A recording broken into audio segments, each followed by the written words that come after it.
Muy buenas noches, queridas amigas, queridos amigos, comenzando un programa más de Diálogo Franco, último programa de este mes de marzo, 30 de marzo, inicio de la Semana Santa. Vamos a hablar de dos temas de mucha actualidad. En primer lugar, vamos a hablar con el ingeniero Juan Migliore, cómo se creó la Facultad de Ingeniería. Estoy casi seguro que gran parte de los televidentes no conocen toda la historia que nos va a contar un libro magnífico que merece ser conocido y leído, por supuesto, el libro del ingeniero Juan Migliore, 100 años de la Facultad de Ingeniería. ¿Cómo se creó la Facultad de Ingeniería? Enseguida va a develar ese misterio el ingeniero Juan Migliore. Y en segundo turno vamos a estar con Iván Dumont. El ingeniero Iván Dumont es presidente de la FAPRINCO. Vamos a ver el rol del sector civil para poder salir de esta situación de marasmo económico, de un default casi selectivo que estamos teniendo, donde no se le está pagando a las empresas constructoras, a las empresas farmacéuticas y todas las consecuencias que ello implica en el país. Vamos a saludar al ingeniero Juan Migliore con la izquierda todavía. ¿Qué tal, ingeniero? ¿Cómo estás? Encantado, gracias por la invitación. Estamos todos maltrechos acá, me parece. Sí, vos tuviste también un pequeño problema. Estamos con problemita también. Bueno, ingeniero, muy buen trabajo el libro, realmente recomendable, vale la pena que la gente conozca y lea. Y muy bien logrado, con imágenes muy nítidas, se nota que tiene documentación de primer nivel. Hay un buen trabajo investigativo y sobre todo hacer una puesta al día de algo que muy poca gente conoce. Sí, la verdad que no había nada, porque empezar un libro sobre algo que no existe nada anterior implica ir directamente a las fuentes. Y para mí en este caso la fuente era el archivo de la Facultad de Ingeniería, que es un archivo realmente impresionante en el volumen de cosas que había. Entonces la idea de hacer este libro surge de una reunión que yo había tenido hace 2 años con el decano, el doctor Rubén López. Y yo le dije, bueno, yo me animo a hacer este trabajo, pero yo voy a trabajar 1 año en escanear toda la información que a mí me pueda servir. Y realmente fue 1 año completo de llevar a mi casa para trabajar los fines de semana carpetas y carpetas, y terminé escaneando 25.700 hojas, ¿verdad? Que fueron la base de este trabajo. Y con eso comencé a armar la historia, porque realmente es una historia espectacular, la historia de la Facultad de Ingeniería. Es muy particular por varias cosas. Primero, por el momento en que surge. Esto se plantea en 1925, la creación de la facultad, que ya era muy tarde, ¿verdad? En toda la región existían facultades de ingeniería y nosotros no teníamos acá. Entonces, creo que funcionaba la agrimensura del año 1921. Claro, había una escuela de agrimensura de 1921 que era una escuela de mando medio, que Eligio Ayala, cuando toma la decisión de crear, una de las cosas que hace es toma como base la escuela de agrimensura. De hecho, el primer local nuestro fue el de la escuela de agrimensura, que en ese momento era lo que antes era la Facultad de Derecho, ahí sobre Mariscal Estigarribia y Yegros, ¿verdad? Sí, sí. Por otro lado, Estigarribia tuvo una genialidad, porque crear una nueva facultad implicaba enviar al Congreso un proyecto de... Eligio Ayala. Eligio Ayala, ¿yo qué dije? Estigarribia. No, perdón, Eligio Ayala.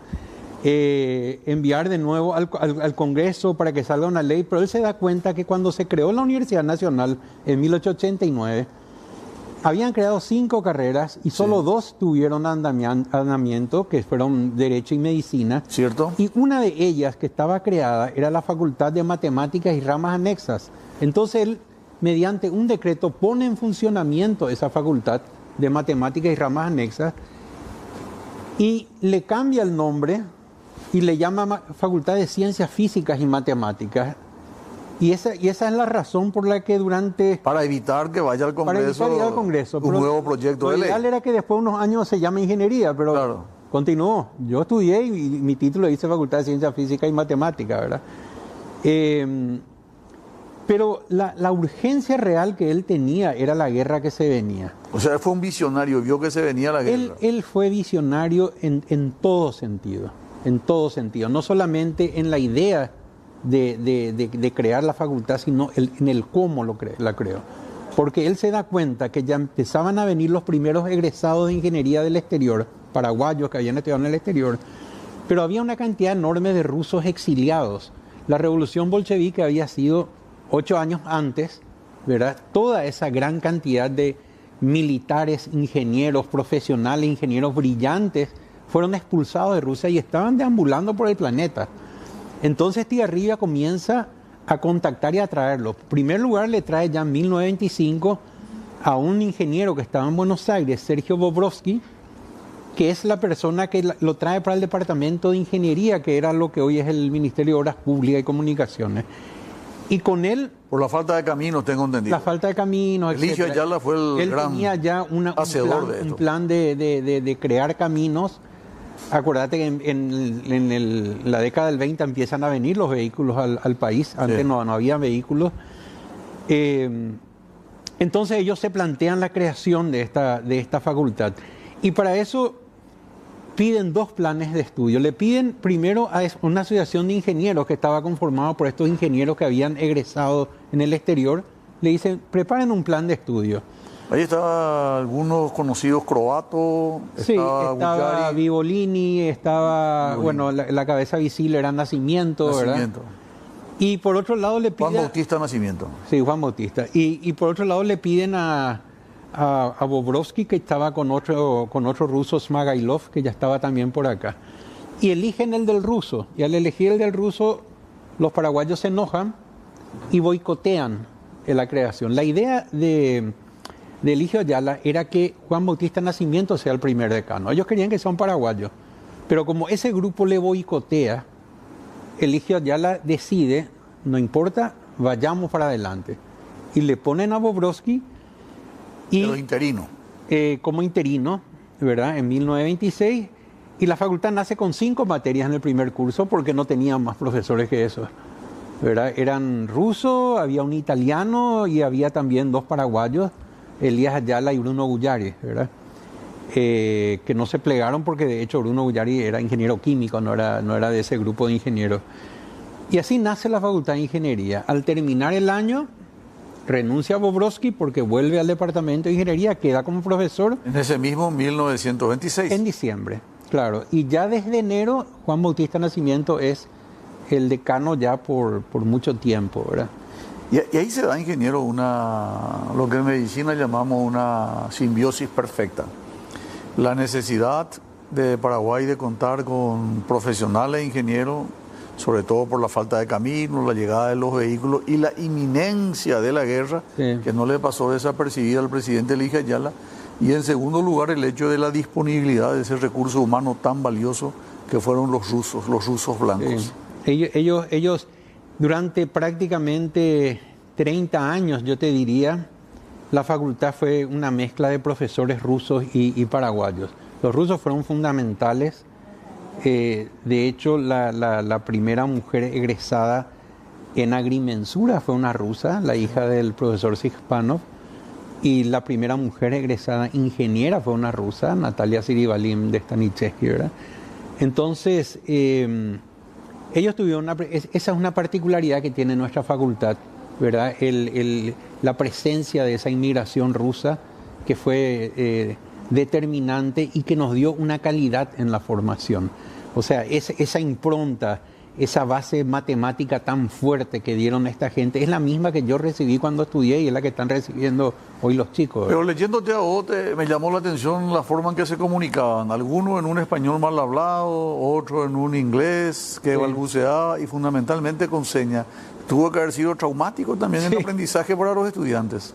Sí, fue un proceso. Pero vos sabés que una cosa que me llamó la atención, porque eso dice la señora de uno de los profesores de Krivoshein, decía eso que estás comentando, ¿verdad?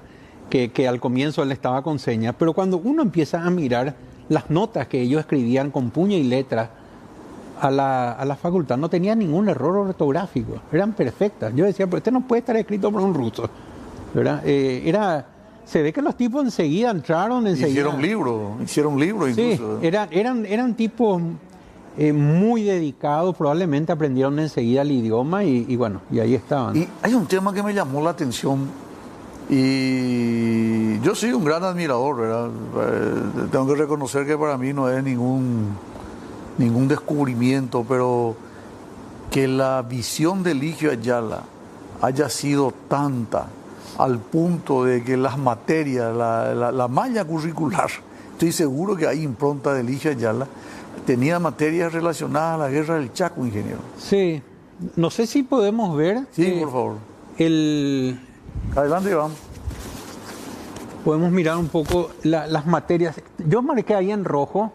Voy a leer algunas. Fortificación de campaña, nociones de fortificación, artillería, telegrafía y radiotelegrafía, explosivos, travesía y transporte militares, organización militar, organización de la aviación. O sea, claro, puerto, puentes, caminos. Ellos estaban mirando la guerra. O sea, la creación de la Facultad de Ingeniería tenía como una de sus razones, no la única, pero como una, la inminencia de la guerra. Ellos necesitaban técnicos. Eligio ya la estaba preparando gente, no solamente que sepa disparar, sino también gente que tenga una capacidad técnica para servir de base y acompañar a las tropas, ¿verdad? Entonces, esto es lo que uno dice cuando un estadista planifica. Él no es el tipo que está esperando, llegó la guerra y ahora qué hago. Él ya está mirando 7 años adelante lo que puede estar pasando y está preparando al país para eso. Y probablemente el éxito de Paraguay en esa guerra tiene que ver con esa, no solamente de los ingenieros, sino con la planificación en general que se hizo. A la flauta, ¿te imaginas? La compra de los 2 buques que se compraron en el año 1928 y que llegaron acá en 1931, los cañoneros Humaitá y Paraguay, los morteros, la ametralladora, los fusiles, toda la formación de los fortines, todo se hizo en época del presidente Eligio Ayala, absolutamente. Totalmente. Ahora, hay algo que me llama poderosamente la atención. De tu investigación, vos, ingeniero Juan Migliori, estás en condiciones de afirmar que uno de los puntos, una de las desavenencias que ocurrieron entre los rusos y los paraguayos pudo haber sido la malla curricular. Fue la malla curricular. Fue porque hay noticias, varias, inclusive en el libro yo puse una de ellas, donde hay un representante, un arquitecto ingeniero Mateo Talia, que hizo explícitamente, dijo, nosotros no vamos a participar, Nacimiento no va a ser el decano, ¿verdad? Porque se priorizó la malla curricular de ellos y después estaban en desacuerdo con que hayan profesores rusos. Ellos no querían que hayan profesores rusos, ¿verdad? Ese nacionalismo mal entendido, ¿verdad? Decir, no, tenemos ese paraguayo, nosotros tenemos que tener a la mejor gente ahí. ¿Qué importa si es paraguayo, si es chileno? Sí. Nosotros necesitamos los mejores profesores para que capaciten a nuestra gente. Y si son extranjeros, son extranjeros. Es un chauvinismo mal entendido, sí, es patológico. Pero eso, y le dice el diario, ojalá hayan meditado suficientemente para saber en qué se están metiendo al tomar esta actitud, dice el periódico. O sea, sí, leí eso, la editorial del Diario Liberal creo que era. Claro. Sí, leí. Sí, dice, ojalá sean ustedes conscientes de lo que están haciendo. Ojalá estén reflexionando el alcance de la actitud que están tomando para el futuro. Claro, esa es una realidad que no se puede negar, ¿verdad? Eso ocurrió, pero así también al año siguiente estaban todos juntos ahí, ¿verdad? Claro, porque renuncia en diciembre Bobrovsky y asume Nacimiento en diciembre. Y ahí ya se encausa. Pero lo mismo seguíamos teniendo en la plantilla de profesores, mayoría de profesores rusos. Al comienzo sí. Sí, me refiero a los primeros años, ¿verdad? Sí. A los primeros años. Sobre todo hasta la guerra, ¿verdad? Después... Y el que tuvo gran participación para todo esto fue el general Belayev. Él fue el que tomó la decisión de traerle a los rusos. Claro, Belayev es la... Habló con el ministro Aponte. Sí, el ministro Aponte de Instrucción Pública. Belayev fue la base de la inmigración rusa en Paraguay, ¿verdad? En general. Y lógicamente él era la persona con la que se contactaba. Después ya el propio Bobrovsky refiere al profesor Sispanov, que era un matemático que estaba en Checoslovaquia. ¿Por qué dice doctor? ¿Él no era ingeniero? No, doctor en matemática era él. Doctor en matemática. Sí. Krivoshein era ingeniero, ¿verdad? Y era gente que muchos de ellos estaban yendo a Estados Unidos. Y cuando le proponen, por ejemplo, a Krivoshein, Estados Unidos o Paraguay, él elige Paraguay por el clima. Estaban podridos del frío ellos. Entonces, yo me quedo en un lugar que hace calor, ¿verdad? Más o menos. Entonces, vinieron acá y aparte de acá ya había una colectividad rusa que ya estaba medio consolidándose. Krivoshein es una persona que llega ya por el 30 no llegó tan al comienzo. Sispanov llegó sí en el 27, ya el año siguiente. Pero le fueron, en el buen sentido de la palabra, le fue absorbiendo a la Argentina, porque ellos estaban trabajando en la Argentina y le iban trayendo. En Argentina estaba Bobrovsky y otros, porque hay varios profesores. Al final hay un trabajo de la arquitecta Lucia Jovine Gramachikov, que es descendiente de rusos, que fue haciendo un trabajo de identificar uno a uno a cada uno de los 18 profesores rusos que estuvieron, y ahí se puede ver que hay muchos, ¿verdad? Y qué mucho aportaron los rusos al Paraguay y qué poco reconocimiento, sí. Ese paréntesis trágico en la vida democrática paraguaya que fue la dictadura, nos obligaron a no apreciarla, no valorarla los rusos. Y en algún momento tenemos que dar vuelta a esa página y agradecer, reconocer y darle la importancia que se merecen los rusos. Estoy casi seguro que en la Facultad de Ingeniería no hay nada que le recuerde al presidente Elijah Ayala y a los rusos que enseñaron. A los rusos ahora ya hay. A los rusos ahora ya este decano, el doctor Rubén López, ya comenzó a reivindicarle, pero tenés razón con Elijah Ayala. Elijah Ayala es un estadista que tiene que ser reconocido y la Facultad de Ingeniería le debe muchísimo a él. Si no hubiera habido un Elijah Ayala, capaz que nosotros... Bueno, iba a haber seguramente una facultad de ingeniería en algún momento, pero no se iba a crear de esta manera y no sé cuál iba a ser el nivel de esa facultad. Sí, pero ingeniero, sin ánimo de tirarle más leña al fuego, la visión que tuvo con el decreto 23.246 del 10 de marzo de 1926, donde dice se crea la Facultad de Ciencias Físicas y Matemáticas para, 2 puntos, egresados bachilleres y en segundo lugar, egresados de la escuela militar con el grado de teniente primero, o sea, militares que iban a ser formados y preparados. Y como vos mostraste, la malla curricular es prácticamente una preparación para la guerra. Totalmente. Y también aprovechar esa escuela de agrimensura que la introduce dentro de la facultad. Por eso es que en la Facultad de Ingeniería, a mí me empezaron a cerrar una cantidad de cosas cuando hice esta investigación. Yo me preguntaba, ¿por qué en la facultad yo me puedo recibir de topógrafo, de agrimensor? En el segundo curso. Sí, en el tercer curso. Entonces, en el tercero. Eso viene ya de la época de la creación de la facultad. Sí, porque en realidad lo que ocurrió estuvo antes de la escuela de agrimensura. Sí, claro. Y eso se incorpora a Pero absorbió el presupuesto, el local, los docentes. Y los alumnos. Y muchos de esos alumnos, o sea, no muchos porque eran pocos en realidad, pero algunos de esos alumnos pasan a estudiar ingeniería y otros se quedan en la escuela de agrimensura. O sea, algunos iban a la facultad para ser agrimensor y salir a trabajar, otros querían ser ingenieros. Y los que eligieron ser ingenieros se recibieron después de 20 años más o menos. Yo sé que van a llegar otra generación que van a reconocer y valorar, ¿verdad? Pero el televidente que está en su casa seguramente debe estar reflexionando, ¿verdad?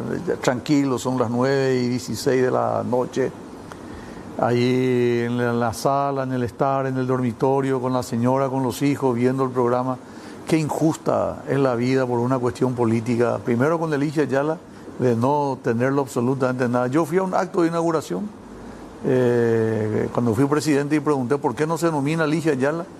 Y me dijeron que no, porque el nombre que lleva es la persona que donó. Y bueno, sí. Entonces...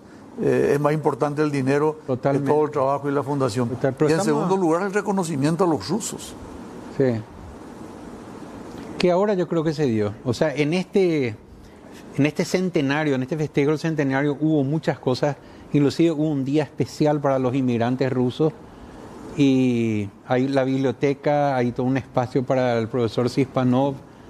Hay unos laboratorios que llevan el nombre de Natalia Siribalín, primera mujer egresada. Imagínate lo que es una mujer que egresa en el 53 de la facultad, cuando todavía la mujer no votaba acá en Paraguay, ¿verdad? Sí.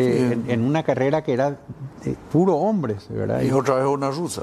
Una rusa. Y además, para cerrar este bloque de la guerra, el Colegio Nacional de la Capital, que estaba al lado, prácticamente a la vuelta de donde estaba la Facultad de Ingeniería, porque el Colegio Nacional de la Capital es lo que es actualmente la Asunción Escalada. Sí. A la vuelta, dando la vuelta por la misma calle Palma, una cuadra, está la casona de Madame Lynch, la caballeriza en realidad de Madame Lynch, y ahí está la Facultad de Derecho hoy día. Esa era la Facultad de Ciencia Física y Matemática. Entonces, cuando el Colegio Nacional se convierte en hospital de sangre durante la Guerra del Chaco, los alumnos del Colegio Nacional van según el libro que vos nos contás, van a rendir examen en la Facultad de Ingeniería. Estaba vacía. Y al revés. Por ahí hay una nota. Y al revés, los alumnos, vamos a ver esa nota, Iván. Los alumnos de ingeniería utilizaban el gabinete de física y de química del Colegio Nacional para sus prácticas. Porque no había laboratorio. Hay una nota de uno de los ministros. Podemos ir viendo en general, y es esa que está allí, ¿verdad? Dice, estando ocupado el Colegio Nacional de la capital por un hospital de sangre y debiendo realizarse los exámenes complementarios del alumno de la institución, me permito solicitar el uso local a su cargo. Le mandan al decano, que era Juan Bautista Nacimiento en ese momento, esta vez 1933, en plena guerra. Es una nota que a mí me impactó porque es el reflejo de lo que estaba pasando en el país en ese momento, ¿verdad? La facultad quedó cerrada, quedó el decano y el cuidador, Honorio Chaparro, que fue eximido de hacer el servicio militar. Y bueno, 3 años cerrada. Había una nota antes de irnos al corte de Estigarribia. Sí, cuando era teniente coronel. Exacto. Esa nota es esa que está ahí. Esa es la firma de Estigarribia en 1929. Notas como esta, hay varias en realidad, donde ellos están pidiendo la lista de alumnos, dirección. Ellos estaban haciendo ya un inventario. Querían sacarle provecho a la situación. Claro, ¿qué tenemos para la guerra? Acá tenemos estudiantes de ingeniería, tenemos tanto. Fulano que vive en tal lugar. Lo mismo hicieron con los profesores también. Claro. ¿Verdad? Y los profesores, estaba la descripción, y eso me sirvió mucho a mí para recuperar qué era cada profesor ruso que estaba acá. Porque le pasaban el currículum. Fulano de tal estuvo en Rusia, participó en tal cosa, él era general del ejército. Entonces eso le servía como base. Ellos estaban armando el equipo, ¿verdad? Estaban armando el equipo ya para la guerra. Y esta es una nota, es espectacular, ¿verdad? Estigarribia en el año 1929 era jefe de Estado Mayor. Jefe de Estado Mayor. Ya sabía que se venía la guerra y quería saber también su recurso humano, con quién contaba. A la vuelta de estos consejos comerciales, el ingeniero Juan Migliore nos va a contar cuál fue el aporte del punto de vista del talento humano que dio la Facultad de Ciencias Físicas y Matemáticas para la Guerra del Chaco. Los alumnos, los estudiantes que dejaron por un lado sus estudios y fueron a la Guerra del Chaco. Hoy tenemos una donación de imprenta Cuatiá, 3 agendas que vamos a sortear. Ahí Iván seguramente va a poner en el zócalo el número de teléfono al que pueden llamar los televidentes. Y vamos a sortear hoy mismo estas 3 agendas para los televidentes de Diálogo Franco. Consejos comerciales y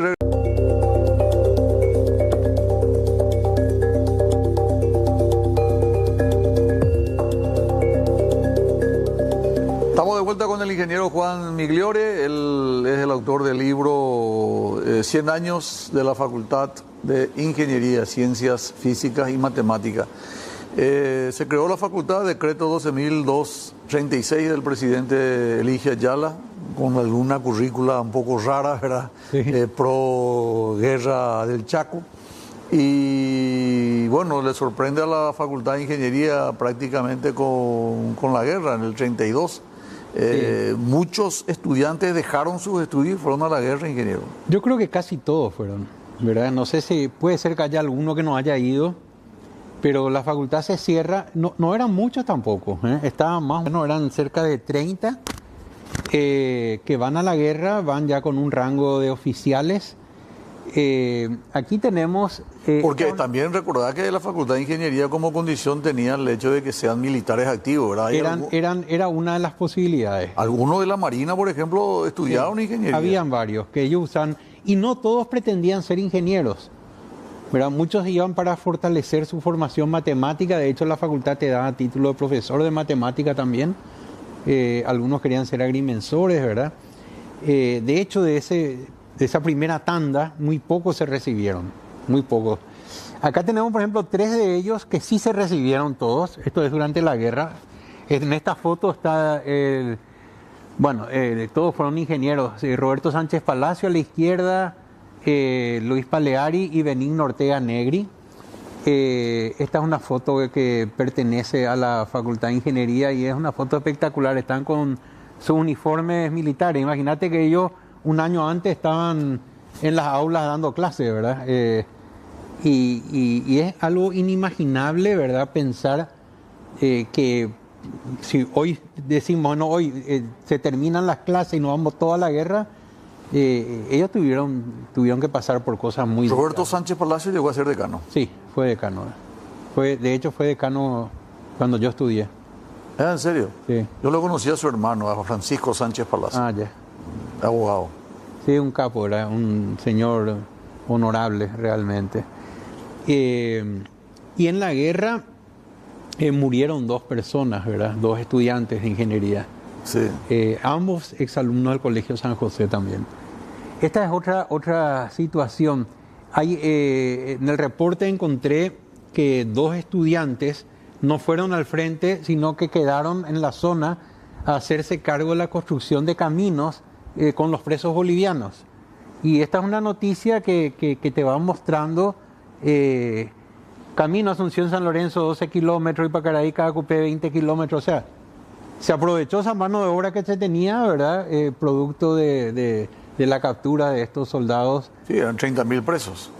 Algún trabajo le tenían que hacer, ¿verdad? Tenían que justificar su...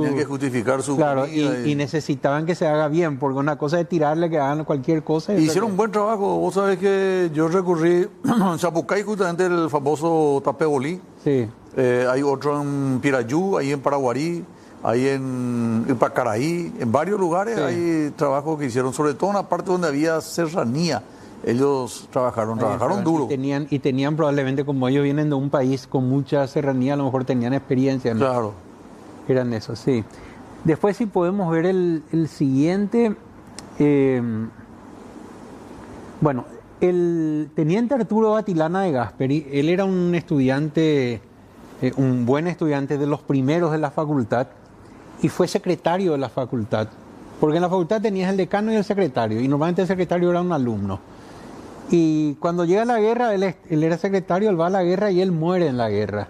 Es uno de los 2 muertos que tuvo la facultad. El otro es el teniente César Botana, también exalumno del Colegio San José. Y yo hacía esta comparación en la facultad cuando le decía, bueno, uno dice 2 muertos, qué poco, pero 2 muertos de 30 estudiantes es mucho. Hoy la facultad tiene 3.000 estudiantes, imagínate que mueran 200. 10% de prácticamente. Sí. Era una barbaridad, ¿verdad? Y cuando se regresaba a la facultad en 1935, habrá sido muy traumático ver que no estaban esos compañeros, ¿verdad? Claro, por supuesto. Me imagino, joven, dado su vida por la patria. Así. Ahora, aparte de ellos que lastimosamente fallecieron, hubieron otros que tuvieron una excelente performance. Incluso algunos fueron comandantes. Sí. Y muchos de siguieron la carrera militar, muchos continuaron con la carrera militar. De hecho, eran militares, muchos eran militares que después siguieron la carrera militar. Sí, estaban los marinos que estaban con Bozano, por ejemplo, tenían 2, 3 estudiantes de ingeniería. Sí. Habían otros que tenían una activa participación. Estaba Benza, que también estuvo en la Díaz guerra. Benza creo que era. ¿Eh? Díaz Benza, ¿no? Benza el apellido. Ah, Benza. sí. Benza. ¿Sabe pariente de quién es el ingeniero Enrique Díaz Benza? Sí, el tío. ¿Es el tío abuelo o el abuelo? Es el tío. El tío de Enrique Díaz Benza. Una vez yo hablé con él y me comentó que era su pariente. Sí. Y fue piloto aviador militar, él, porque en la Facultad de Ingeniería se le enseñaba cómo tirar las bombas para que tenga precisión. Entonces todo ese proceso de caída de las bombas, la velocidad, el peso, etc. Es física pura. Es todo física. Entonces ellos enseñaban ahí. Y para los disparos de ametralladora, de los morteros y de los Stockebrom, también tenían la parte de artillería, toda la parte esa el reglado de cómo hacer los disparos. Era matemática pura. Eso no se le podía dar a... No fue una improvisación lo que hicieron ellos, es un tema... se capacitaron para eso, ¿verdad? Porque vamos a suponer que yo haya sido egresado de la escuela militar y me vaya con el grado de teniente, pero no hice el curso de ingeniería. Yo no tenía el conocimiento exacto para tener precisión en los disparos, ¿verdad? Y eso tenía que hacer un matemático, una persona que tenga conocimiento básico de física, ¿verdad? De matemática. Otra cosa de la guerra es que la facultad era pobrísima en recursos y lo poco que tenía Le sacaron porque se necesitaba. Tenía una máquina de escribir que le llevaron. Underwood. Tenía un teodolito con su mira. Chau. Sí. Llevaron creo que tenía unas mesas de dibujo, llevaron también todo eso. Y creo que devolvió muy poco de lo que se llevó, ¿verdad? Sí. Pero es entendible, ¿verdad? O sea, no se necesitaba en ese momento. Pero qué historia es la Facultad de Ingeniería actual, ¿verdad? Cuando uno entra a esa casa de estudio, uno sabe que tuvieron que dar incluso la vida por la patria y que se creó en esas condiciones para defender la patria. Así mismo. Realmente es extraordinario el testimonio que tiene. Y es importante que nosotros apreciemos todo lo que fue el sacrificio de toda esa gente, ¿verdad? O sea, hoy entras en la facultad y tenés todo, digamos. Uno se puede quejar, no se tiene los laboratorios que se quisieran, pero todo lo que pasó a esta gente para que nosotros podamos estudiar en la facultad, ¿verdad? Tenemos otras imágenes, Iván, antes de ir al corte. Creo que estaba Villarejo, me parece. Este es Botana, el otro fallecido, ¿verdad? El otro fallecido. Sí. La Tribuna le da el reconocimiento, ¿eh? El diario La Tribuna. Sí. La siguiente. Entonces ya vimos. Bueno, yo creo que estamos por ahí. Había una imagen del capitán Villarejo. Ah, Tomás Villarejo. Este es Tomás la Villarejo. guitarrilla. Él es el tío de sargento, ¿verdad? El tío, ahí está. Tomás Villarejo fue uno de los primeros 5 egresados de la facultad. Él había empezado la facultad en Madrid y después se traslada a Paraguay en 1928. Se le reconocen algunas materias y es parte de ese grupo que fue avanzando lenta pero sostenidamente, ¿verdad? La Facultad de Ingeniería tuvo su primer egresado 16 años después de crearse, en 1942, que fue el ingeniero Roque Saldívar, ¿verdad? Después se recibió el ingeniero Cameron en el 44 y creo que allá por el 48, 49 se terminan de recibir los primeros 5, o sea, en 20 y pico años 5 egresados tenía la facultad. Pero ese era nomás el ritmo de... La gente se recibía, nadie tenía menos de 30 años de los que se recibían. Todos se recibían arriba de 30. ¿Porque era pesado o porque... Y bueno, primero tuvieron todo esto, ¿verdad? Tuvieron guerra, tuvieron revoluciones, intervenciones, pero además era pesado y era gente que tenía que trabajar y la facultad misma se iba haciendo en la medida que ellos iban avanzando, ¿verdad? Ese grupo que estaba... tomando los cursos, eran todos conejillos de India, ¿verdad? Bueno, ahora yo paso al quinto y bueno, vamos a ver qué hacemos en el quinto, ¿verdad? Y cuando viene el primero dice, yo quiero presentar mi tesis, bueno, y ¿cómo se hace una tesis? O sea, ¿qué se le pide? Al leer tu libro yo puedo inferir que ese era el colador más importante, la elaboración de tesis, porque eran 3 trabajos que tenía que presentar. Y eso te llevaba 3, 4 años mínimo eso. Totalmente. Más que la carrera. De hecho, Roque Saldívar tiene en el 38 su tema de tesis y presenta en el 42. ¿Verdad? Pero ellos todos trabajaban ya. Todos ellos trabajaban. Yo creo que ellos terminaban la carrera, ya trabajaban y después entregaban la tesis. Y ahí Zipanov, Bobrovsky tuvo una buena participación porque eran generalmente los que le ayudaban a hacer los trabajos de tesis. Sí, la tesis estuvo a cargo de Krivoshein, le dieron. A él le dieron el cargo ese. Y a Krivoshein los alumnos le sacan en el 45. Desde el tercer curso. Sí. El famoso era colador. No, vamos a hablar de eso a la vuelta de estos consejos comerciales. Okay. Vendemos y regresamos inmediatamente con más.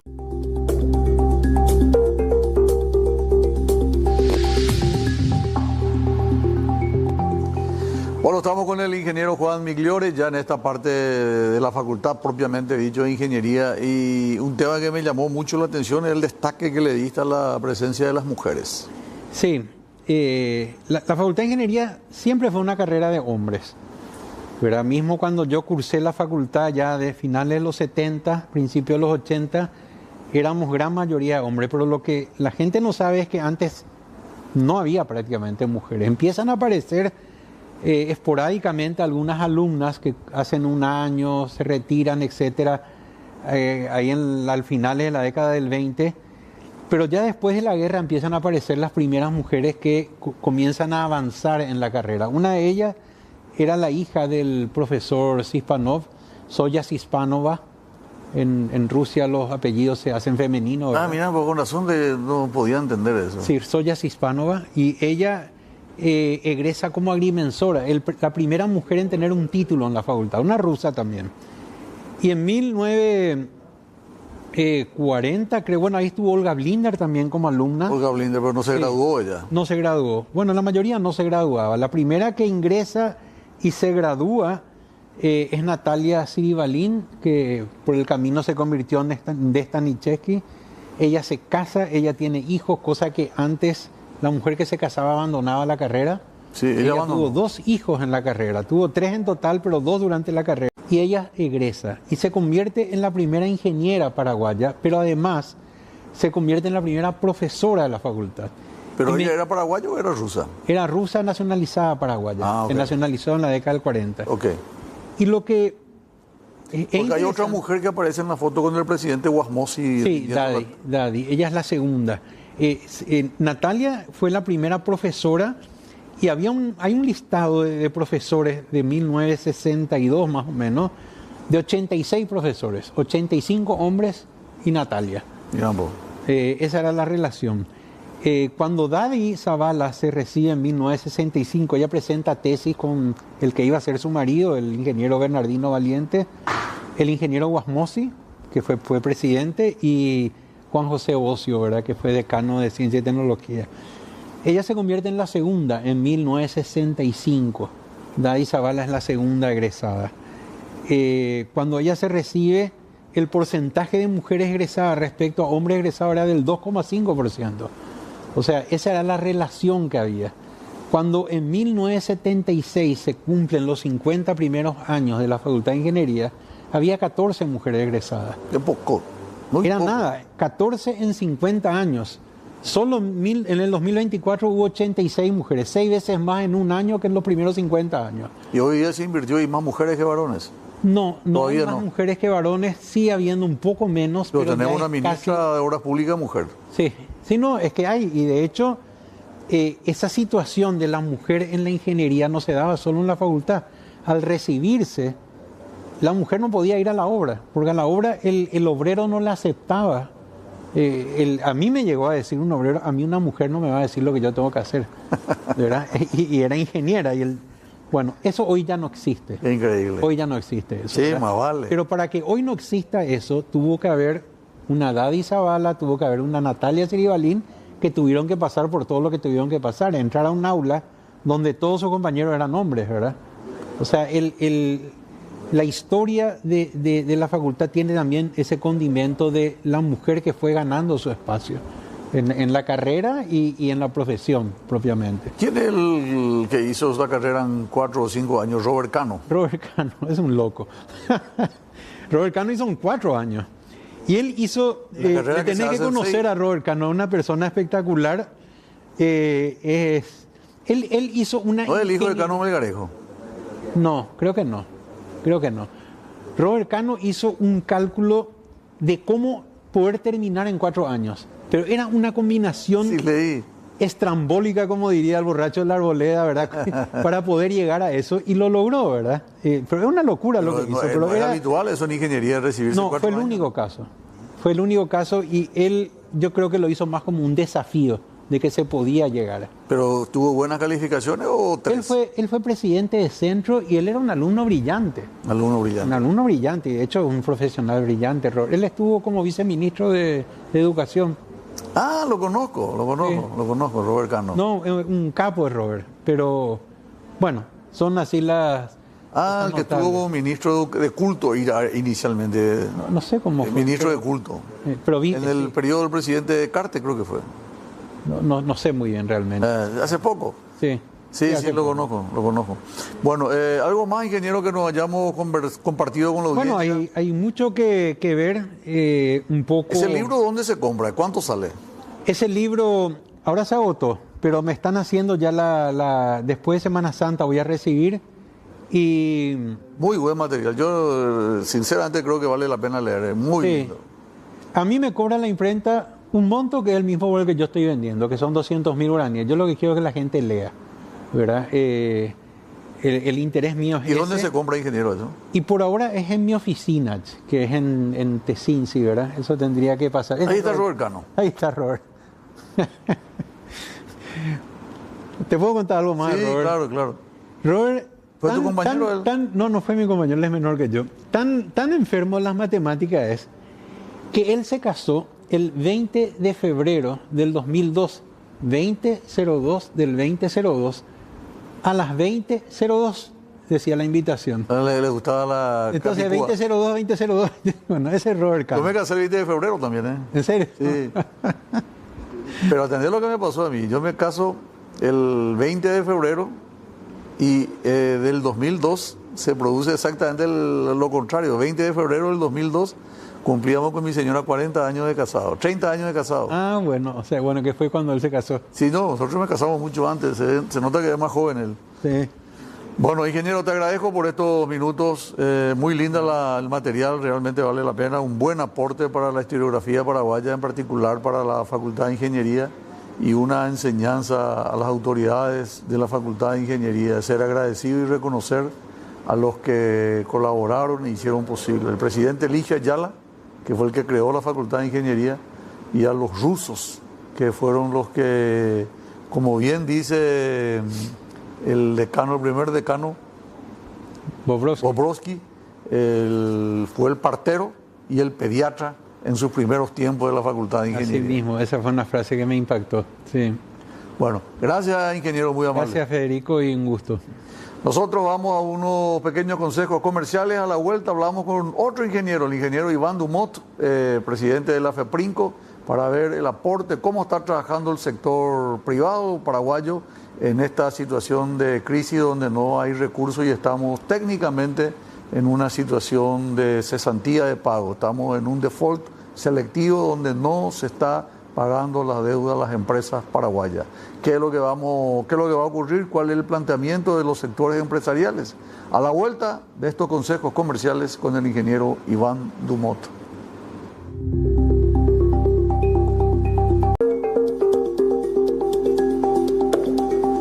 Bueno, ustedes ya se dieron cuenta por qué hoy la onda es corbata, porque los ingenieros dicen que no quieren ponerse corbata. Hoy me tocó con los dos ingenieros. ¿Qué tal, ingeniero Iván Dumont? ¿Cómo estás? Un gusto, doctor, estar contigo, con tu audiencia de vuelta. La verdad, siempre un placer charlar contigo y más todavía en esta circunstancia en la que realmente hay que hacer análisis profundo de las situaciones que estamos viviendo. Es un tema complicado porque los indicadores macro están bien aparentemente, pero no llega al micro esto, como se dice, no llega al bolsillo de la gente y el tema del aumento del combustible vino a empeorar. Como si faltaban problemas, esto vino a incendiar más todavía la situación. Ustedes desde la FEPRINCO, de la Cámara de Importadores del Paraguay, el sector privado en general, ¿cómo están viendo esta situación, ingeniero? Bueno, ahí traje unos materiales de apoyo para tratar de entender un poco la dinámica de la situación, ¿verdad? La primera lámina que tenemos ahí habla un poco de la situación macro, como bien vos describías, ¿verdad? La macroeconomía del país está realmente floreciente, ¿verdad? Ahí tenemos datos que hablan de un crecimiento muy relevante comparado con la región, una inflación súper controlada, una tasa de política monetaria aceptable o interesante con respecto al resto de los mercados y una situación de riesgo país también bajo control con la variable principal que se ha movido drásticamente, que es la del tipo de cambio, y eso genera una tensión que nosotros vemos como una tensión de crecimiento, ¿verdad? Se habla en muchos casos de tener una situación de una balanza comercial negativa últimamente, porque decíamos hay más importaciones que exportaciones, pero eso no necesariamente es un problema. Y se ve también en la información que Paraguay tiene ciclos en los que la exportación supera a la importación y otros coyunturales como ahora donde la importación supera a la exportación, pero en general Paraguay tiene un saldo comercial mínimo a favor de uno u otro. En síntesis, una situación bastante equilibrada. Ahora tenemos hoy más importación que exportación. Hoy, en el 2024-2025, hemos tenido Pero más como bien importación. explicado, eso también depende del momento del año, ¿verdad? Tal vez por mayo, junio, cuando esté la soja, seguramente se va a revertir. Y también depende de los precios de los commodities fundamentalmente. Cuando el precio de los commodities que exportamos sube, entonces obviamente la balanza es favorable. Cuando esos precios no están tan buenos y la importación crece, fundamentalmente también por un tipo de cambio favorable a la importación como el año pasado, entonces eso se mueve a favor de la importación, pero eso no es estructuralmente negativo porque eso no siempre tenemos... crea también, ingeniero, situaciones diferentes, ¿verdad? Por ejemplo, para los importadores un dólar bajo sería lo ideal. y para el exportador un dólar bajo es pérdida. Así mismo, por eso nosotros insistimos que más allá de que en este momento el tipo de cambio coyunturalmente favorezca al sector importador, el gobierno tiene que arbitrar medidas que de alguna manera establezcan un tipo de cambio que sirva a todos los actores de la economía. Nosotros podemos ser egoístas con nuestro sector, pero creemos que hoy a un tipo de cambio de 6.400, 6.500 ya hay actores perjudicados en la economía y uno de ellos es el propio gobierno, ¿verdad? Cuando estamos entrando en una discusión de que no van a haber los fondos suficientes de acuerdo a lo que se presupuestó, fundamentalmente porque desde el sector aduanero no van a venir los ingresos al tipo de cambio estimado, ¿verdad? El ministro Fernández Baldovino estuvo hace 8 días, donde vos estás ingeniero, y él hablaba de menos 600 millones de dólares por el tipo de cambio. Esa es la estimación, no es solamente el sector aduanero, también el sector de los ingresos de las binacionales, ¿verdad? Que también son ingresos en dólares y también obviamente afectan al convertirlos a guaraníes. La menguada satisfacción que tenemos, como le señalé yo, es que la deuda también es un 80% está dolarizada, entonces esa deuda también de alguna manera compensa. Hay un factor de equilibrio, pero no hay que olvidar también que venimos emitiendo deuda de manera importante en los últimos años y ahora empezamos a entrar en los años en los que hay que pagar una porción de deuda ya bastante más grande, entonces la cuota de intereses que afecta al presupuesto general de gasto de la nación es cada año mayor también, ¿verdad? Ingeniero, ¿cómo le explicamos a la gente, al televidente que está al otro lado de la pantalla, está viendo en su casa, que el gobierno puede compensar con un dólar, diríamos, amigable, tanto para el importador como para el exportador? ¿Cómo se logra eso? Bueno, sin duda el tipo de cambio a nivel mundial tiene la tendencia que verificamos en Paraguay, pero no a los niveles que vemos en Paraguay. Paraguay ha tenido una depreciación del tipo de cambio en un año cercano al 17%. Y ese ratio no es tan profundo en otros mercados, ¿verdad? Nosotros creemos que acá hay una coyuntura de factores externos y también de factores internos. Hubo un faltante importante de liquidez en el mercado. ¿Y cuál es el factor interno que depende de nosotros y que podemos modificar? Y es el que te decía, por ejemplo, la emisión de deuda en guaraníes que el Estado 20%. emitió. También ha hecho que cambie un poco el flujo de ingreso de dólares al país. Vienen dólares a comprar deuda en guaraní, entonces hay una sobreoferta de dólares en el mercado y esa sobreoferta en un mercado de cambiario tan pequeño como el nuestro rápidamente afecta la cotización del tipo de cambio. Entonces hay factores que no están en control precisamente del Banco Central, pero que el gobierno central como un todo debería mirar todos los elementos que inciden en el tipo de cambio. Por ejemplo, la deuda atrasada que hay hoy con el sector construcción y con el sector farmacéutico, si eso se pagara hoy inmediatamente, muchos de ellos tienen cuentas que pagar en el exterior a sus proveedores de insumos, etcétera, etcétera. Si ellos salen mañana, reciben todo ese pago en guaraníes que se les adeuda y salen a comprar dólares inmediatamente, el tipo de cambio va a hacer un pico para arriba inevitablemente. Claro, mucha demanda. Va a haber mucha demanda puntual de dólares. Entonces, como te decía, hay factores internos que también inciden en esta cotización que estamos teniendo del tipo de cambio y habría que mirar la película desde el ámbito macro, porque aquí básicamente el Banco Central se retrajo, dejó de intervenir, dejó que el mercado fluctúe libremente y eso nos lleva a la situación en la que hoy estamos, donde hay factores que están fuera de control del Banco Central, pero que deberían ser mirados en líneas generales por el gobierno de manera central, ¿verdad?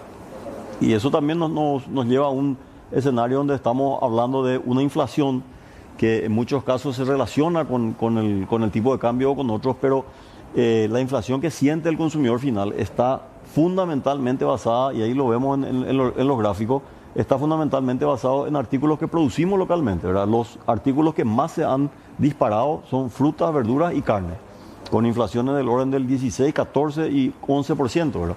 Sin embargo, una media general de inflación medida de apenas 2,3%. Entonces, es cierto lo que la gente dice. El gobierno publica un ratio de inflación, pero a mí cada vez me cuesta más ir al supermercado. La pregunta es, ¿qué es lo que... ese divorcio? Porque realmente hay factores estructurales que de alguna manera el gobierno hoy pone presión por resolver. Pero que está maquillando los datos. No, yo no diría que se está maquillando los datos. Esa es una realidad. Cuando uno hace la media de todos los elementos que componen la inflación, sí, esa media te da un 2,3 o un 3,5, depende de cómo se mire, pero hay lo que es más sensible a la población de menos recursos es fundamentalmente la canasta básica de consumo. Es la realidad, el precio de la carne se disparó. Y es así, pero el precio de la carne tiene que ver con una promoción que el propio presidente de la República está haciendo nuestra carne fuera del país. ¿Cuántos mercados ha abierto este mismo gobierno, mercados de exportación? la proteína, vos como médico sabés bien, hay una demanda enorme de proteína en el mundo hoy por todos estos factores de la tirsepatida y estos elementos que hacen que el consumo de la proteína haya aumentado notablemente. Los países productores y consumidores de proteína hoy no dan abasto con su producción, demandan cada vez más. Y tenemos ¿Cuánto consumen tirsepatida, che? Sí, es así. Yo pensé que porque la carne paraguaya era buena. No, tenemos los dos factores, obviamente. El Paraguay ha venido ampliando sus mercados de exportación a nuevos mercados de mejores precios, pero mercados tradicionales o mercados que se han abierto hace poco, como Estados Unidos, han ampliado enormemente su exportación de carne. Un motivo del aumento del precio de la carne puede ser decir, para los vegetales y para la fruta, ¿cuál sería el motivo? Y bueno, ahí tenemos una política que el Ministerio de Agronomía tiene, de Agricultura y Ganadería, tiene que ver cómo manejar. Hace poco tuvimos una crisis con el tomate, que el Ministerio se planta en que no vamos a liberar la importación de tomate y sin embargo el tomate entra de contrabando porque no se libera la importación, la producción local no da abasto. Entonces, por soportar la producción local, que es loable, se llega a un extremo en el que desabastecemos el mercado al frenar totalmente la importación y eso dispara los precios de ciertos productos. Entonces, es difícil encontrar el equilibrio, pero tampoco hay que ser puristas en el sentido de solamente voy a defender la producción nacional o solamente voy a defender a la industria y dejar de ver todos los factores que intervienen en el mercado para encontrar realmente el justo equilibrio. Te decía yo, nosotros como importadores podríamos estar felices con el tipo de cambio actual, pero sabemos que no es el ideal para nuestro mercado porque hay factores muy importantes en nuestra economía que no están favorecidos por esta situación. Es cierto, así, tal cual, categórico, y el equilibrio es lo que mejor define. ¿Qué más tenemos, Inge? Bueno, y ahí hablando de equilibrio, te decía un poco, el tipo de cambio, hoy una presión que sentimos los importadores es, el gobierno dice, tienen que bajar los precios de los productos porque el dólar bajó. Y también acá en este gráfico podemos ver que cuando el dólar subió en periodos anteriores, 2024-2025, que llegó a 8.000 el tipo de cambio, la suba de precios no acompañó esos valores, ¿verdad? Entonces, lo que hoy vemos, si bien es una regularización de los precios a la baja, no va a ser en la misma magnitud que baja el dólar, porque tampoco fue en la misma magnitud cuando el dólar subió a 8.000. Nosotros tenemos un mercado que es el que te permite subir o no subir los precios, no es que olímpicamente uno ajusta los precios y sigue vendiendo igual. Es una simple ecuación precio-cantidad, a mayor precio, menos cantidad vendida. Entonces, el productor, el comerciante, quien fuera, evalúa esa ecuación y determina hasta dónde puede subir sus precios sin que se resienta notablemente su negocio. Entonces, ese gráfico lo que demuestra es que en el pasado los precios no han acompañado la suba abrupta del tipo de cambio y hoy tampoco van a acompañar al 100% la bajada del tipo de cambio. Están bajando, obviamente en una velocidad menor porque hay un rezago en la importación, hay 2 o 3 meses de inventario en el mercado, hay plazos de compra. Hay subas de precios de los proveedores. Nosotros tenemos mayoritariamente 2 orígenes de productos importados. China, 36% de nuestras importaciones, Brasil, 33% de nuestras importaciones. Ahí nomás ya tenemos el 70% de la importación del país. Y de Brasil los precios han subido aproximadamente 7-8% en dólares, porque en Brasil también se ha devaluado el real. Entonces los exportadores de Brasil también ajustan su precio en dólares para recibir igual cantidad de reales. Entonces, no es todo matemáticamente decir bajó el dólar, tienen que bajar los precios. Hay una serie de otros factores y hay algunos plazos que en el camino van a hacer que esa curva de los precios sea más moderada y no tenga los picos para arriba y para abajo que tiene el dólar por este comportamiento tan errático que tuvo últimamente, ¿verdad? Y después otro problema que nosotros vemos es se mide el índice de precios del consumidor en el supermercado. Y el supermercado es el canal más caro para el consumidor. Nosotros deberíamos tener una encuesta de medición de precios donde se mida la despensa de barrio, se midan los mayoristas, se midan las ferias en las ciudades, donde hay mejores precios, ¿verdad? Lastimosamente el gobierno por un facilismo toma los precios en los supermercados, que son fáciles de chequear por internet, y determina eso como una situación genérica para todo el país. Y también tenemos ciertas reglas de juego con el supermercadismo que no permite que se vendan a mejores precios que en el supermercado los productos en otros canales. Entonces, eso es un factor distorsivo de la competencia y hace que a nuestro criterio no deba medirse los precios solamente en el supermercado. Deberíamos tener una medición más amplia de todos los canales. ¿Usted referido a un mercado un poco más económico? Correcto. Mercados populares. El crecimiento del sector retail o del sector moderno necesariamente va matando las despensas pequeñas. Y ahí hay una pregunta que hay que hacerse. ¿Queremos que eso ocurra? ¿O queremos también darle libertad y competitividad hace rato que viene ocurriendo. Y viene ocurriendo, ¿verdad? Y es porque obviamente el sector supermercadismo concentra poder y concentra condiciones de negociación que las despensas no tienen, ¿verdad? Entonces, El medir también el funcionamiento de la economía solamente mirando ese canal hace que nos olvidemos de ese canal más pequeño y que no le demos la importancia que deberían tener si queremos que funcione como un regulador de precios, que es lo que hoy el gobierno necesita. Excelente. ¿Podemos irnos a un pequeño corte ahora? Cuando vos digas. Vamos a unos consejos y regresamos inmediatamente con el ingeniero Iván Dumont.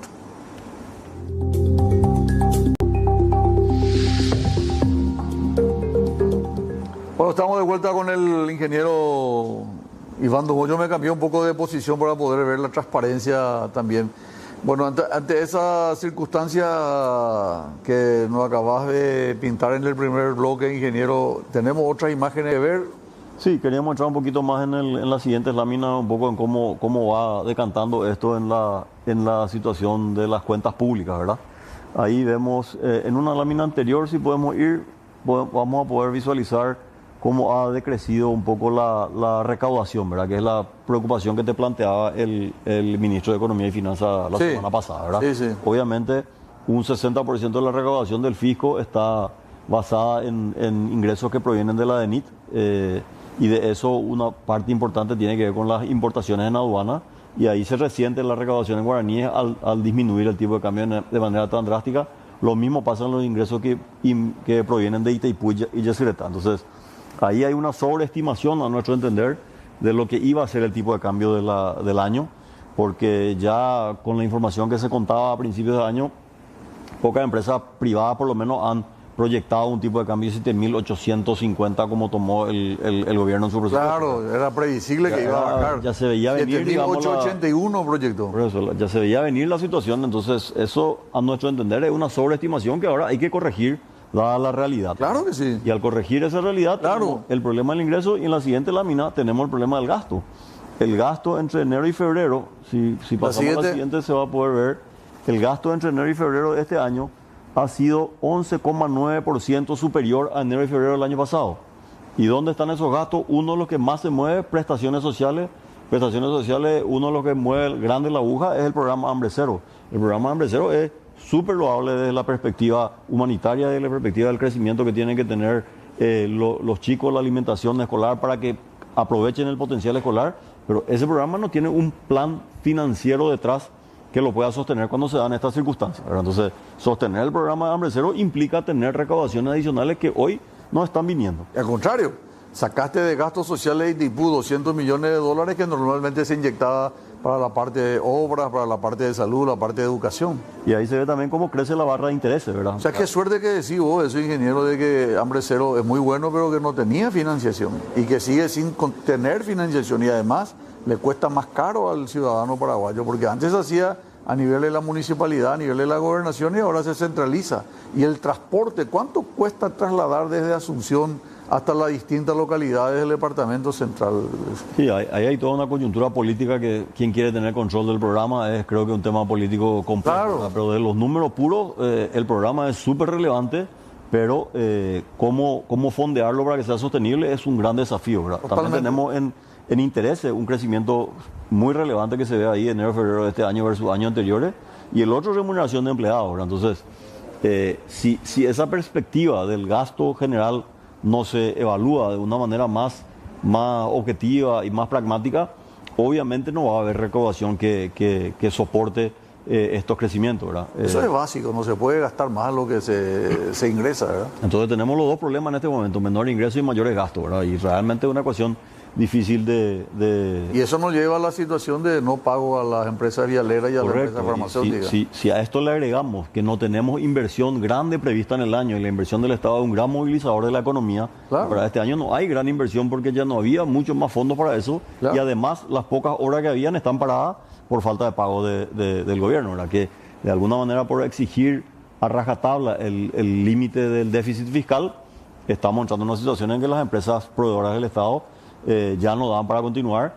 Y si bien la gente habla de grandes empresas que son las afectadas, hay que entender que esto se multiplica a toda la economía. Yo en particular, con mis hermanos, tengo una empresa proveedora de insumos para la construcción. Tenemos muchísimas empresas pequeñas que no tienen condiciones de pagarnos. Tenemos empresas que han presentado convocatoria de acreedores porque simplemente no cobran y no tienen la espalda financiera de las grandes empresas para soportar estos plazos de pago. Entonces, eso arrastra realmente una reducción de la velocidad de giro de toda la economía.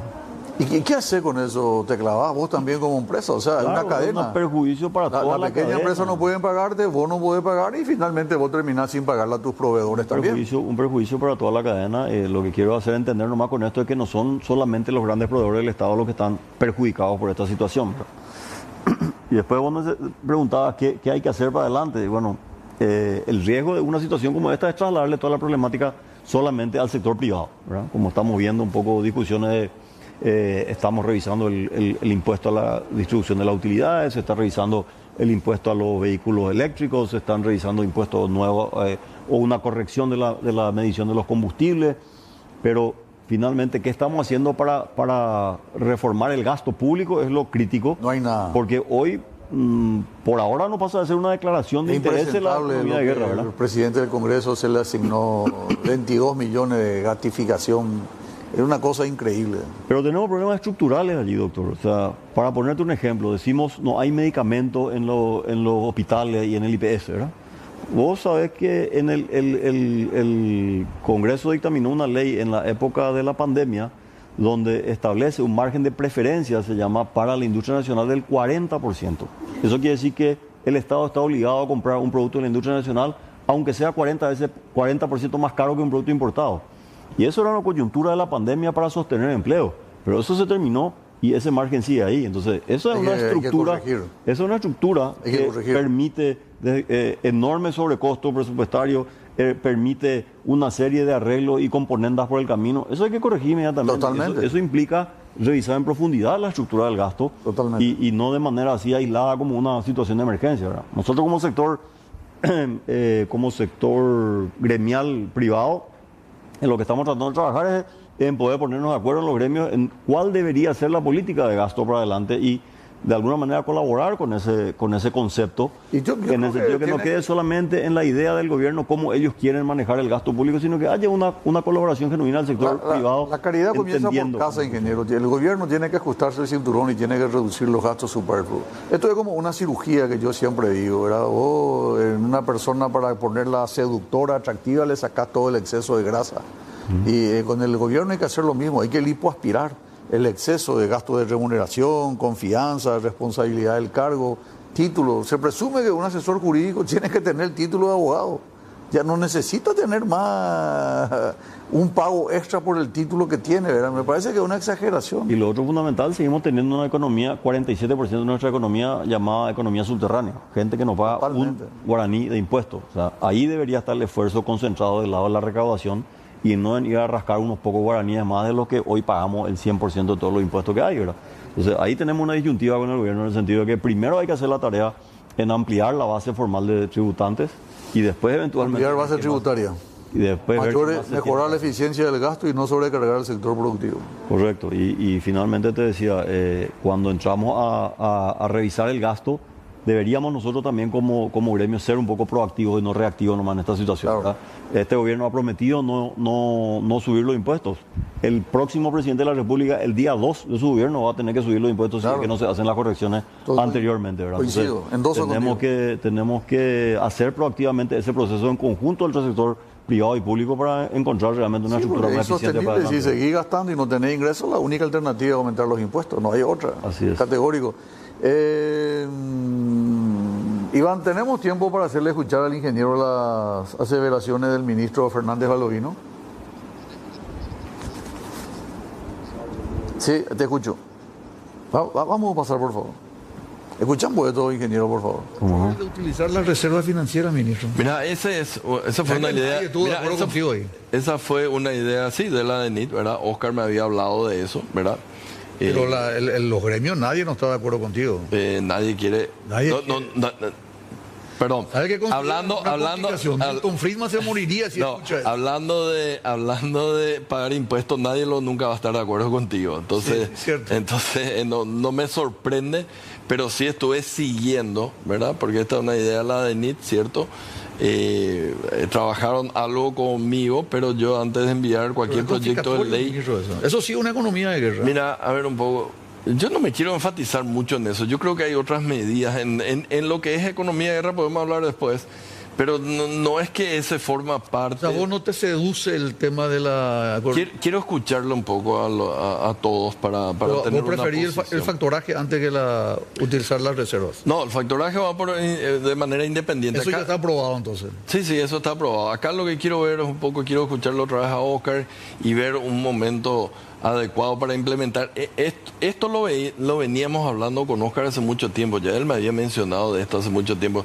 No está muy relacionado con lo que dijimos ahora de economía de guerra, sino que le llamaba mucho la atención. Sí, pero vos te estás apropiando de la ganancia de una empresa. Eso es propiedad privada. El liberalismo económico es sagrado. Cuando vos pones un impuesto... Milton Friedman escucha eso y convulsiona.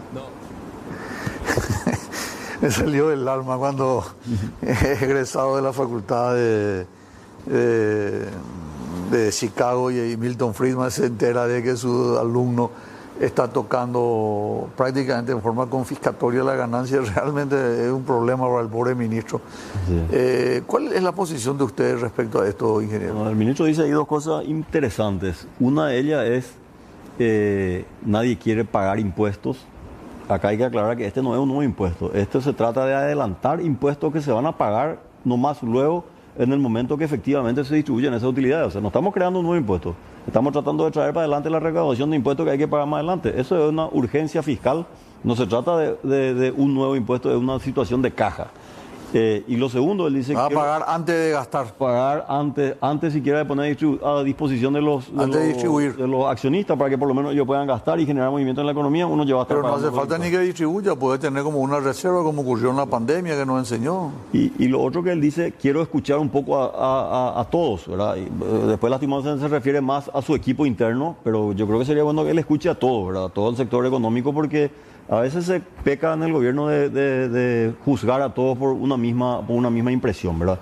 Y el manejo de la reserva genuinamente bien manejada es un manejo súper sano. Las empresas pueden tener utilidades, pero no tener la disponibilidad suficiente para pagarla en ese momento. La utilidad puede estar en mercadería comprada, en un activo comprado, en cuenta a cobrar. Puede no tener inmediatamente el dinero para pagar. Entonces, generalmente se pone la distribución de las utilidades a decisión del directorio cuando exista la liquidez suficiente para hacer los pagos. De manera no forzada a la empresa a tomar compromisos financieros para pagar dividendos a sus accionistas. Lo cual, como receta de administración de empresa, es la peor de todas. Tener que prestar plata para distribuir dividendos. Y a eso es lo que este modelo podría llegar a forzar si te establece un límite en el cual no hayas tomado una decisión con tu reserva y tengas que pagar el impuesto por no haber tomado la decisión de distribuir o de capitalizar. Porque una vez que se capitalizan esos resultados, no es muy fácil después extornar eso y volver a distribuir los dividendos. Entonces, le pone a la empresa ante una decisión de hierro, decir, o pago el impuesto o tomo el crédito para distribuir los dividendos en ese momento. Y eso financieramente puede llevar a aprietos en la empresa que hoy ya no tiene más límite de crédito disponible, por lo que hablábamos de los atrasos de pago del gobierno. El crédito en el sector bancario creció el año pasado 25%. Eso es un sobrecalentamiento, entendemos nosotros, de los créditos. Ya no es sano tener un incremento de créditos tan grande y meter otro factor al elemento bancario de tener que tomar ahora préstamos para distribuir utilidades, no es financieramente lo más rentable. Además, me gustaría entender cuál es la estimación de recaudación que puede venir por esa vía, porque de manera sana las empresas utilizan la reserva para decisiones estratégicas, y hoy una de las nuevas decisiones que ya se han tomado, que es el informe que ahora presenta la ANIC, que está 100% dentro de sus atribuciones, plantearlo, tiene un capítulo relativamente complejo donde pide una explicación detallada de por qué y para qué se hicieron esas reservas. Y normalmente esa es información sensible de las empresas. Yo hago una reserva para un nuevo proyecto, para importar un nuevo producto, para importar una nueva maquinaria, para una nueva línea de producción. ¿Hasta qué punto el gobierno tiene atribuciones para ingresar en las finanzas privadas de una empresa? En los impuestos sí, en la declaración de por qué hago mi reserva, ya pagás, en información sensible de la empresa. Vos pagás el IVA, pagás impuesto a la renta, pagás el IU. Ya pagás. Hoy está 100% en cumplimiento. Hoy no hay ninguna ilegalidad en lo que hoy se está haciendo. Esto, como te decía al principio, es adelantar impuestos que se van a pagar el año que viene o el siguiente año cuando se distribuya esa utilidad, y ahora con un artilugio legal hacer que eso lo tengas que pagar anticipadamente. O sea, y se ve que él tiene la información que estamos hablando de un volumen grueso. Y nos gustaría entender si realmente es tan relevante ese número como para que justifique poner en riesgo financiero la operación de la empresa por esta necesidad. Ingeniero, te planteo tocar un poco el tema del petróleo también a la vuelta de estos consejos comerciales. ¿Cómo no, señor? Vendemos y regresamos inmediatamente en la parte final de Diálogo Franco.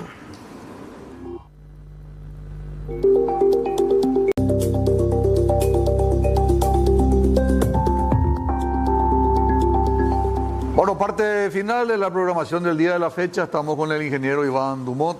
Ingeniero, al tiempo de agradecerte por tu presencia, en esta parte final algunas consideraciones, ¿verdad? Por lo que podemos ver, están preocupados ustedes por varios aspectos. La calidad del gasto, la falta de mea culpa de parte del gobierno en el sentido de ajustarse los cinturones y gastar menos. Y en segundo lugar, situaciones reales, ¿verdad?, que se dan por el bajo cumplimiento tributario que tenemos en general los paraguayos. Se suma, como si todo hubiera sido poco, el tema del aumento del precio del combustible por la guerra que tenemos allá en Medio Oriente. Esa no depende de ninguno de nosotros, ¿verdad? Pero así como están las cosas, no es una solución inmediata. Va a seguir creciendo el conflicto bélico y el combustible no va a bajar. ¿Cómo ustedes van a hacer para anular ese efecto del aumento del precio del combustible? Bueno, para empezar te diré, mi familia proviene del mundo árabe y esa gente no es fácil de doblegar. O sea, que no creo, y el que piensa que ese es un conflicto que se va a terminar rápido y fácil, no va a ser así. No, yo pensaba que una semana no hay. Hay que prepararse para una situación conflictiva que va a durar un buen tiempo. Y acá ya tenemos a la vista los primeros impactos, ¿verdad? El precio del petróleo, las restricciones al comercio internacional. De 1.000 guaraníes subió el precio del combustible. Y Petropar ha acompañado parcialmente, y yo creo que Petropar va a tener que acompañar de manera más relevante en los próximos embarques. Porque no va a seguir perdiendo. Cuando se le vayan acabando sus reservas, ¿verdad? O sea, Petropar, a diferencia de otras empresas del sector privado, que las empresas del sector privado ya prevén su costo de reposición y entonces ya ajustan de manera inmediata, Petropar utiliza todas las reservas que tiene y después se las ve en cómo reponer esa mercadería a costo nuevo, ¿verdad? Pero le va a llegar el momento de un ajuste más drástico porque esto es una realidad a nivel mundial.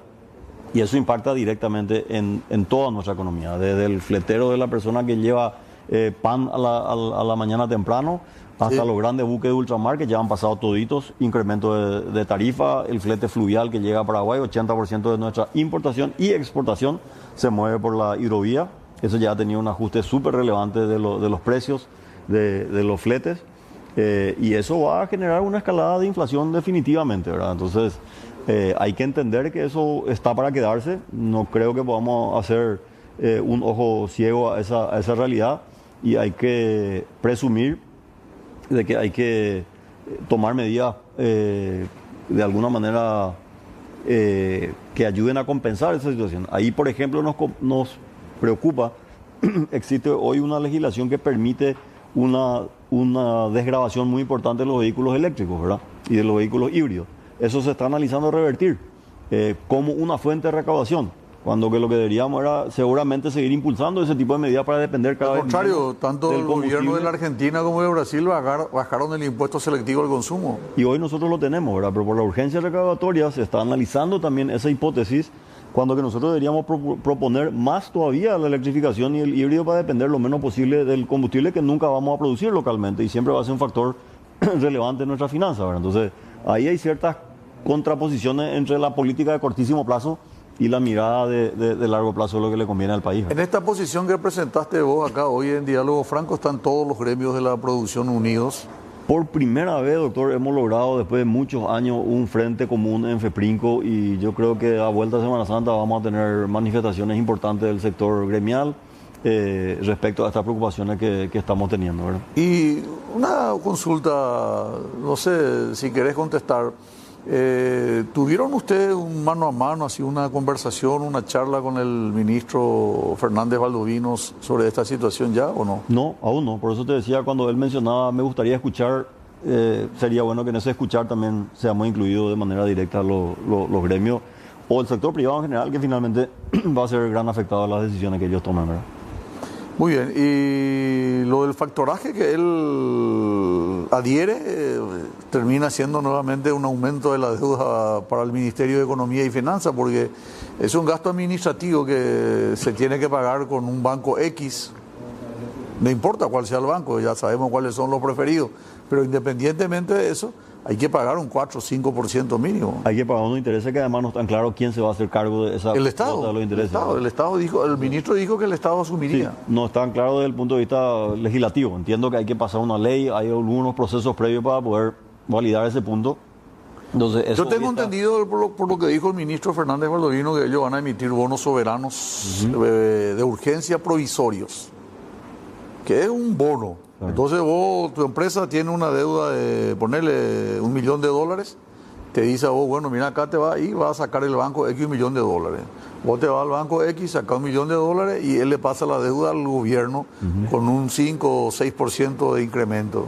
Pero al final termina pagando el gobierno. O sea, para mí sigue siendo un mal negocio para el gobierno porque la deuda va a ir aumentando. Por eso el concepto de factoraje hay que entenderlo bien porque viene de la palabra factor, ¿verdad? Y ahí justamente porque el banco, en el procedimiento habitual, el banco te da un factor, un porcentaje de tu deuda. El banco, vos le llevas un documento por 100, el banco ya te entrega 90, no.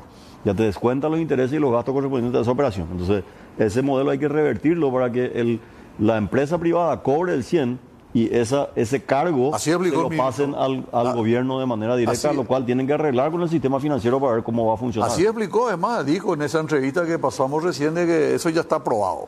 Eso ya está aprobado. Explicó él eso, ¿verdad? Ojalá sea así, doctor, porque eso es necesario. Pero vos reconocés conmigo que como sos un hombre de negocio y comprendés que al final vos entendés de que esto vamos a terminar pagando todos los paraguayos porque se va a recargar el Ministerio de Economía y Finanzas. Desde luego, en vez de pagar el 100 que valía la hora, vamos a terminar pagando el 110 que vale la hora más los intereses. Así mismo. Así es. Así mismo. O sea, no es nomás la otra vez solución. Acá tiene que venir definitivamente una cuestión, ojalá Dios quiera, ¿verdad? En primer lugar, un ajuste completo y en segundo lugar, algún tipo de inversión extranjera que tanto se preconizó durante este periodo de tiempo. Y no hay que olvidar en el ajuste de lo que es el tamaño del Estado, no hay que olvidar la necesidad de inversión en obras de infraestructura, ¿verdad? Claro. Si nosotros no hacemos un Estado más eficiente en gasto, nunca vamos a tener el saldo remanente suficiente para invertir en toda la obra de infraestructura. Y ahora estamos parados, ingeniero, no hay nada de obra. Así es. No hay nada. Ingeniero, ¿me ayudas a elegir a 3 personas que da la agenda? A ver, Iván, si podés pasar un poco ahí rápidamente para que el ingeniero elija, por favor. Ahí elegí nomás un número, ahí ya le damos las agendas.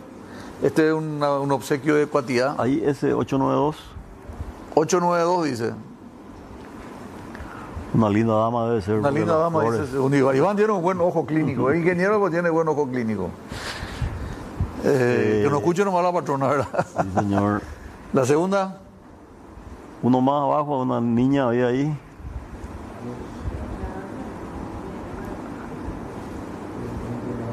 Ahí está, el 526.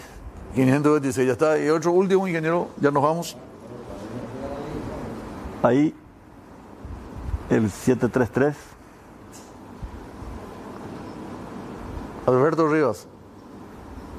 Ya está. Gracias, ingeniero.